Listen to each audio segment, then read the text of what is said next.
Corona के खिलाफ लड़ाई में पूरी दुनिया में किस किस तरह के ट्रेंड इमर्ज हुए हैं, इस पे एक नजर डालते हैं। एक एग्जांपल लीजिए हंगरी का। हंगरी में कोरोना का संकट आया, उसी समय वहां के पार्लियामेंट ने वहां के प्राइम मिनिस्टर को अनलिमिटेड पावर दे दिया। बेसिकली अब कोई चेक्स एंड बैलेंसेस नहीं है, पार्लियामेंट का कोई कंट्रोल नहीं है, कोई प्राइम मिनिस्टर की कोई अकाउंटेबिलिटी नहीं है। मतलब कि डेमोक्रेटिक सेटअप में वो बादशाह हो गए हैं। इसका ठीक कंट्रास्ट हमको न्यूजीलैंड में देखने को मिला। न्यूजीलैंड में कोरोना से लड़ने के लिए इमरजेंसी डिक्लेयर किया गया, लेकिन गवर्नमेंट निरंकुश ना हो जाए और बिना किसी चेक्स एंड बैलेंसेस के काम ना करे, इसी के लिए एक कमेटी बनी, 11 मेंबर की कमेटी, जिसको हेड कर रहे हैं वहां के लीडर ऑफ अपोजिशन। उसमें 6 मेंबर हैं अपोजिशन के मेंबर और 5 है रूलिंग पार्टी के। और वो जो है वीक में 3 दिन उस कमेटी की बैठक होती है और वहां जो डिसीजन लिया जाता है वो गवर्नमेंट मोर और लेस उसको ध्यान देती है और मानती है।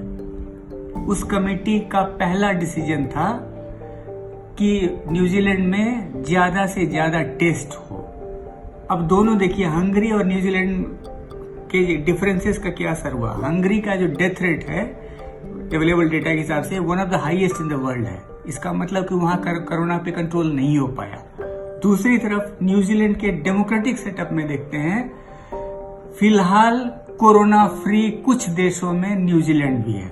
एक और देश जिसने कोरोना के खिलाफ लड़ाई में कमाल का काम किया है, उसमें आप जर्मनी को काउंट कर सकते हैं। वहां की जो नेता है चांसलर एंजेला मर्केल, वो क्वांटम केमिस्ट्री में डॉक्टरेट हैं और वो जब लॉकडाउन से कैसे निकला जाए, इस पे जो उनका एक स्पीच था वो पूरी दुनिया में वायरल हुआ।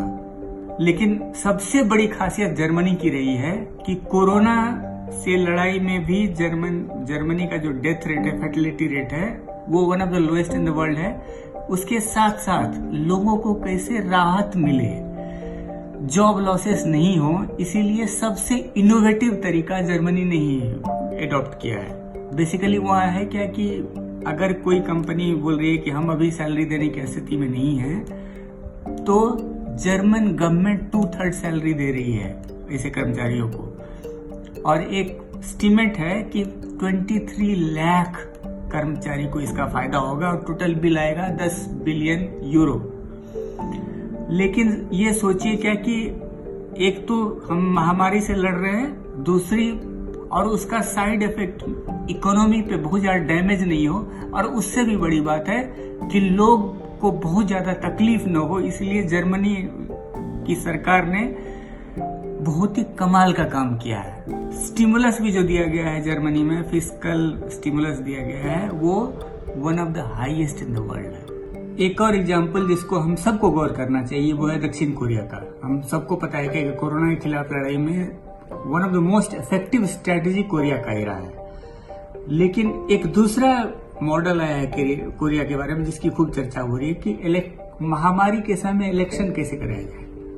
अब ये देखिए कि 47 ऐसे देश हैं पूरी दुनिया में जहां कोरोना के चलते किसी न किसी लेवल का चुनाव जो है पोस्टपोन कर दिया गया, लेकिन कोरिया में ऐसा नहीं हुआ।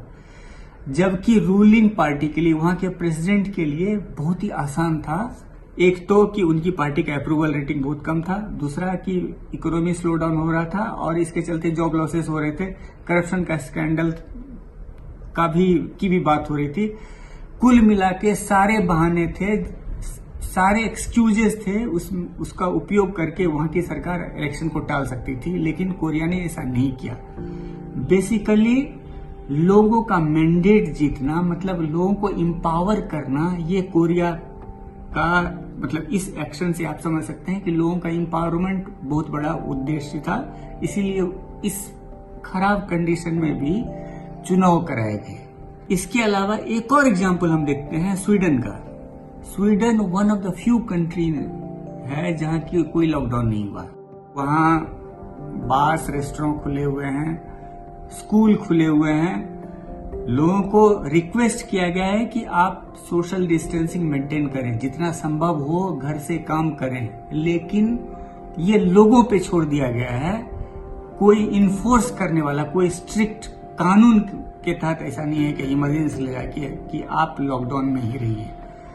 स्वीडन में डेथ रेट रिलेटिवली उस तरह के देशों में थोड़ा सा ज्यादा है, लेकिन नए रिसर्च के हिसाब से स्वीडन में बाकी जो डिजीजेज से मरने वाले की संख्या जो है इस दौरान बहुत कम है। इसका मतलब कि लॉकडाउन लॉकडाउन का तरीका भी आप ये नहीं कह सकते कि इफेक्टिव नहीं रहा।